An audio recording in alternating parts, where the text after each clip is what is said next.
Hello and welcome to this short video to introduce the WIDA associations for our social studies content standards. But first, who or what is WIDA? The WIDA Consortium is made up of U.S. states, territories, and federal agencies, of which Georgia is one. They design and implement the standards system for K-12 English learners. They also implement the access test that English learners in Georgia take every year. So it is very important that teachers of English learners in the social studies content areas be able to see what WIDA language standards go hand in hand with each of our social studies standards. This is best illustrated with an example. For standard SS5 CG1, element A, explain the responsibilities of a citizen. How will our students use language to demonstrate success with this standard? What do they need to do in terms of language?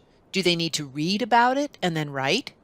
Will they be narrating a story to do this, or simply informing? Do they need to explain the how and why of something? Do they need to cite evidence or justify their answers? All of this requires different vocabulary sets and structures of sentences beyond those of the content standard. For example, debate or arguing might require phrases such as, "I agree with my classmate on this point, but I disagree on this other point." Informing or explaining may require the voice of an expert, and narrating might require descriptions of character setting and plot and the like. Associating the WIDA standards with our social studies standards allows teachers to prepare our students for both. So let's take a look at where you can find these associations, what they mean, and how you can use them to support your English learners, and all students really, as you plan your social studies instruction.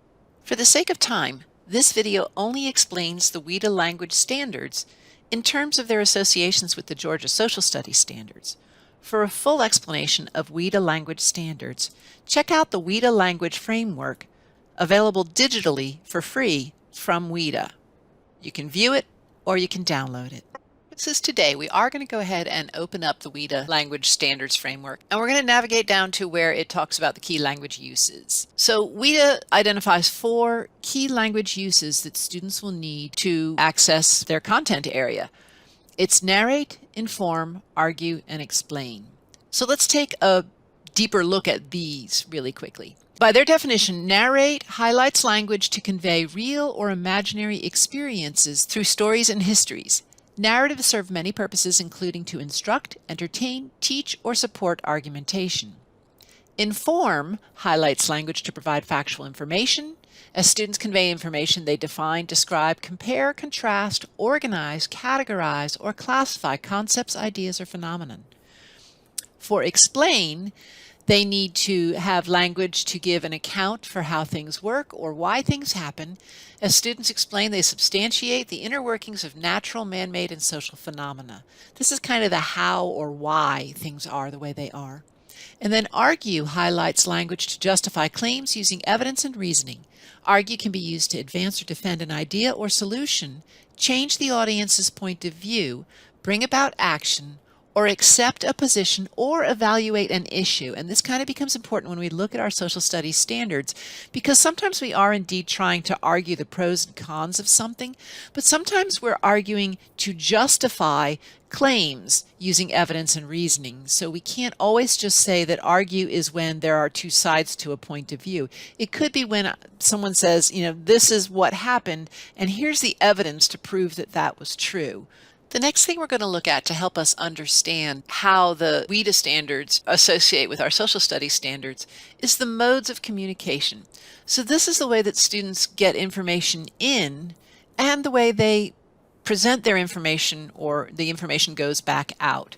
So when students are absorbing information, they're going to be in the interpretive mode. They're going to be reading, listening. They may be looking at illustrations or photos or paintings or whatever, or they may get information in through interacting with other students by listening to other students. They're going to put information back out through either writing or speaking. They also may draw illustrations to put information back out, and they may present to other students in the interacting format. So that's why illustrating and interacting are in between expressive and interpretive. The expressive is when information is going back out, the writing and the speaking. Interpretive is how it's coming back in.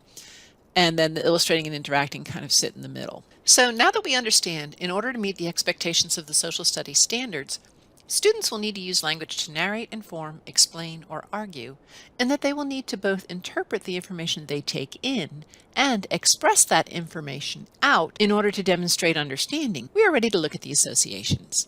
So we're going to go into our new platform, GaDOE Inspires, and to get there, just go to any search window, any browser, and type in GaDOE Inspire.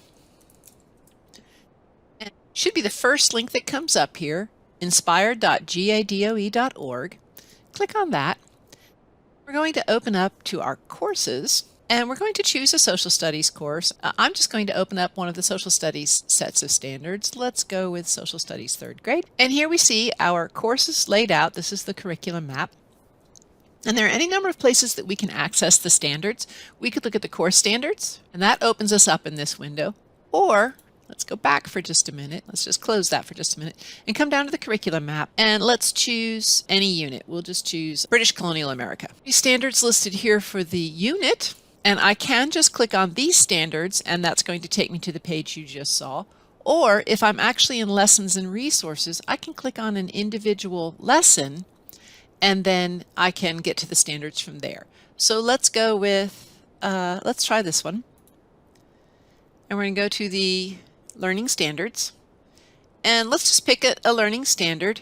Let's try to find one, not a map and globe skill. Let's find one that's going to, or here's an explain, that'll work. Click on this standard, and it's going to bring up this window that you saw just a moment ago. All of the social studies standards are listed on the left, and the one is selected that we had selected on the previous screen, SS3 G3C. Element C, explain how the physical geography of New England, and I can see the whole thing here, Mid-Atlantic and Southern colonies help determine economic activities.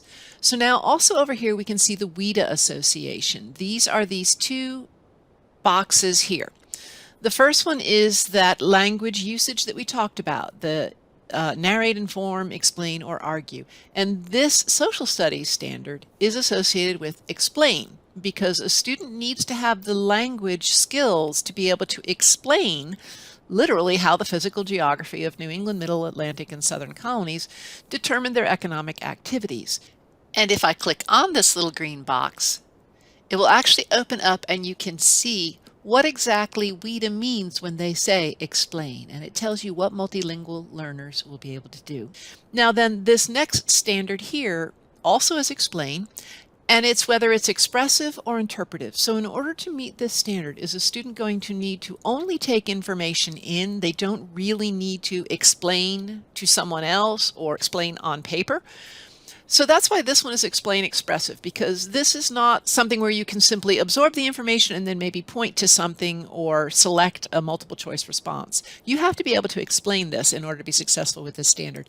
And again, if we click on this box, it will open up and again tell us exactly what WIDA means by explain expressive. And it says multilinguals will construct social studies explanations that do these things. And that is true for any of the WIDA standards associations.